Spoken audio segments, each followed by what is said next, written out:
이렇게 정장을 빼입으시고 아침부터 어딜 가십니까? 법원 갑니다. 법원. 법원으로 경매하러. 잘못하신 건 아니고요? 아유, 경매하러 갑니다. 오늘 가는 곳은 여주에 가고 있어요. 양평에 있는 아파트 물건인데 관할이 여주 지원이어서 여주로 가고 있습니다. 낙찰 받으실 물건은 어떤 물건일까요? 아파트인데 그거 진짜 낙찰 받골랑 얘기할게요. 얘기 많이 하면 뭐해. 뭐 안 되면 꽝인데 낙찰 받고 얘기하도록 하겠습니다. 근데 해보니까 이게 오기가 생기네요. 한번 시작하면은 끝을 봐야죠. 최근에 저희 직원이 그 이완이서 있잖아요. 집을 알아보고 있는데 송파 헬리오시티가 최근에 지금 경매 입찰일이었어요. 그저께 입찰일이어서 대표님 저 아침에 입찰 좀 하고 와도 될까요? 그래서 하고 와라 그럼. 그렇게 했더니 그 친구가 이제 갔다 온 거예요. 갔다 왔는데 당연히 떨어졌죠. 몇 명이나 들어왔어? 그랬더니 80명 들어왔다 그러더라고요. 그 헬리오시티 33평 1층이거든요. 1층인데 1층이 매매가가 지금 보통 22억 정도 해요.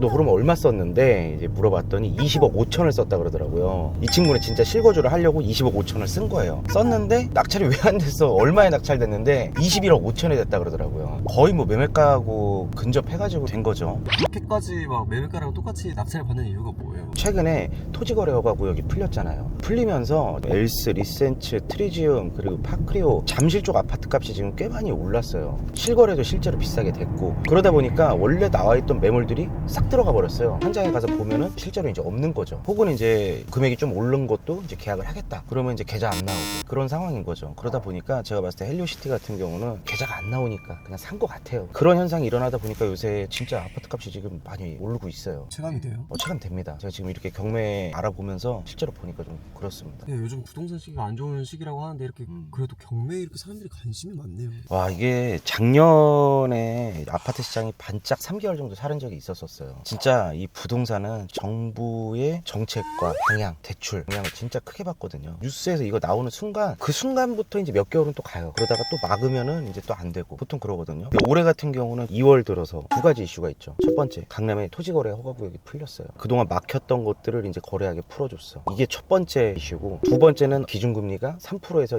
2.75로 또 다운이 됐어요. 0.25가 떨어졌습니다. 그러면 금리 떨어졌죠. 규제 풀어줬죠. 이러다 보니까 이쪽이 또 이제 살아날 수밖에 없는 상황이 온 거죠. 점점 부동산 경기가 살아나고 있다라고 봐도 되는 건가요? 그건 아니에요. 이건 일시적인 거라고 저는 일단 보고요. 우리나라 사람들이 막 다 온통 부동산에만 또 관심 갖고 막 이렇게 몰리게 되면 또 규제를 할 수밖에 없어요. 이번 시장에는 기존 주택을 처분하고 상급지 이동을 하려고 하시는 분들, 그런 분들이 이제 도전을 해서 좀 이제 갈아타기를 하시는 그런 시기지 않나 좀 생각을 하죠. 그럼 요즘 디벨롭 시장은 좀 어때요? 디벨롭 시장 같은 경우는 또 새로운 이슈가 또 나왔죠. 오세훈 서울시장님께서 지금 일시적으로 3년 동안 서울 시내에 있는 소규모 건물을 이제 신축을 할 때 용적률을 상한시켜주는 얘기가 어제 나왔어요. 뉴스에 나와버렸어요. 내용은 2종, 3종 일반 주거지역이 원래 기존의 2종 같은 경우는 건폐율 60에 용적률이 200%였거든요. 근데 이걸 갖다 200%가 아니고 250%까지. 그리고 3종 같은 경우에는 건폐율 50에 용적률이 250%인데 이걸 갖다 용적률을 300%까지.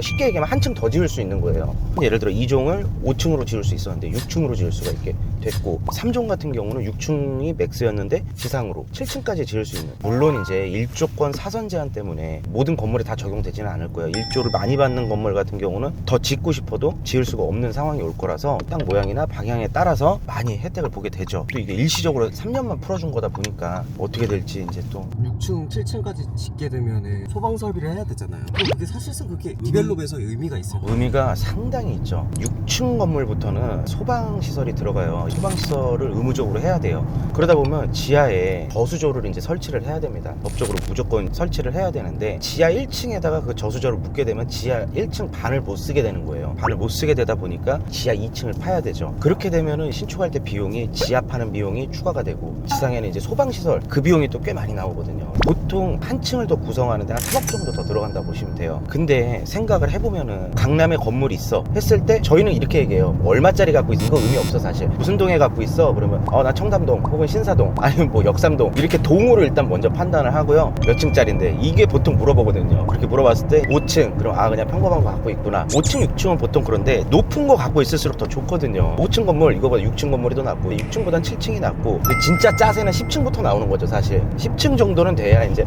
이 사람 큰 거 갖고 있구나, 준주거나 일반 상업지 갖고 있구나, 보통 그렇게 판단을 하거든요. 이거 건물에도 급이 있네요. 아우 간지죠. 이게 명찰이 다른 거죠. 이거 금명찰 차고 있는 거죠. 돈 3억을 더 드린다고 해서 비용으로 따지면은 월세를 100만 원만 더 받으면 되거든요. 근데 한 개층이 더 올라가면은 월세가 100만 원만 더 나오겠어요? 아니죠. 최소한 200~300은 더 나오거든요. 수익률로 봤을 때는 훨씬 더 이득인 거죠. 그렇게 이제 6층, 7층까지 지을 수 있게 되면은 디벨롭 시장은 앞으로 어떻게 될까요? 좋아지겠죠. 당연히 좋아지겠죠. 하지만 안타깝게도 문제가 두 가지가 있어요. 첫 번째는 지금 은행에서 임대업법인을 굉장히 안 좋게 보고 있습니다. 그래서 대출이 굉장히 까다로워요. 근데 지금 어찌됐든 규제가 하나씩 풀려나가고 있잖아요. 제 생각에도 풀릴 거예요. 근데 하지만 최소한 1분기는 그렇지 못하다는 거. 규제도 풀려야 되고 대출 조건도 되게 좋아야 돼요. 이 두 가지가 맞아 떨어져야 신축하기에 굉장히 용이한 거고요. 두 번째는 모두가 다 알고 있는 사실인데 공실 리스크예요. 공실 리스크가 굉장히 지금 큽니다. 멋지게 다 지어놔도 임대가 차지 않으면 사실 꽝이거든요. 요새 경기가 많이 안 좋다 보니까 자금난이라든지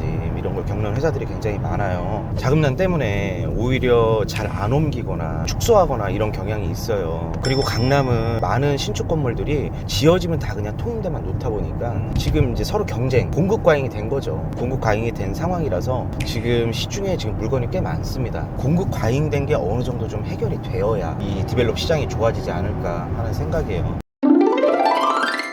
최근에 그 한은에서 금리를 0.25 내렸다고 했잖아요. 네. 근데 그게 실질적으로 빌딩 시장에 미치는 영향이 어떤 것들이 있을까요? 엄청 커요. 엄청 커요. 0.25가 떨어지면은 내가 받는 대출 이자가 떨어진다는 얘기예요. 잘 나오면은 3.6, 3.7 이 정도가 거의 엄청 잘 나오는 수준이었거든요. 그리고 일반적으로 나가는 게 3점 후반에서 4% 초반이었었어요. 0.25가 떨어지면은 0.25 여기서 빠시면 돼요. 그러면 잘 받으면은 이제 3.3에서 3.5 사이가 나올 거고, 평균적으로는 이제 3점 중반에서 후반 사이가 이제 나오겠죠. 그러면은 내가 월세 받아서 이자 냈을 때 이자 내는 비용이 더 줄어들잖아요. 그러면 수익률이 더 올라간다는 얘기거든요. 그럼 건물 가치가 더 올라간다는 얘기인 거고, 수익형 부동산 시장이 이제 좋아지는 거죠. 꼭 건물뿐만이 아니고 일반 상가라든지 오피스텔 그런 것들이 수익률이 훨씬 좋아지는 거죠. 대출은 좀 아직 힘든 거죠.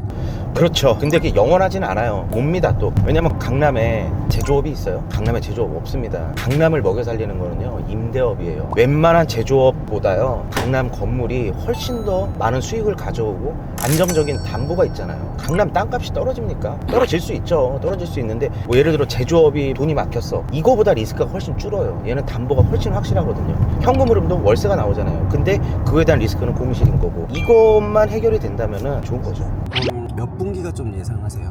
올해는 그렇게 막 획기적으로 좋아지진 않을 것 같다. 왜냐면 이렇게 뭔가를 이렇게 완화를 해줬을 때 이거에 대한 효과가 바로 나타나는 게 아니거든요. 보통 6개월 정도는 있어야 실제로 효과가 나타날 거잖아요. 그러다 보니까 뭐 당장 뭐 이거 풀어줬으니까 뭐 굉장히 좋아지겠지 이렇게 생각하시는 분들 계실 건데 절대 아닙니다. 그리고 지금 이자 내고 계시는 거 있죠? 0.25 떨어질 것 같죠? 안 떨어집니다. 0.01, 뭐 0.03, 0.05 뭐 이런 식으로 떨어져요. 이게 올라갈 때는 바로바로 반영되는데 내려갈 때는 바로 반영이 안 됩니다.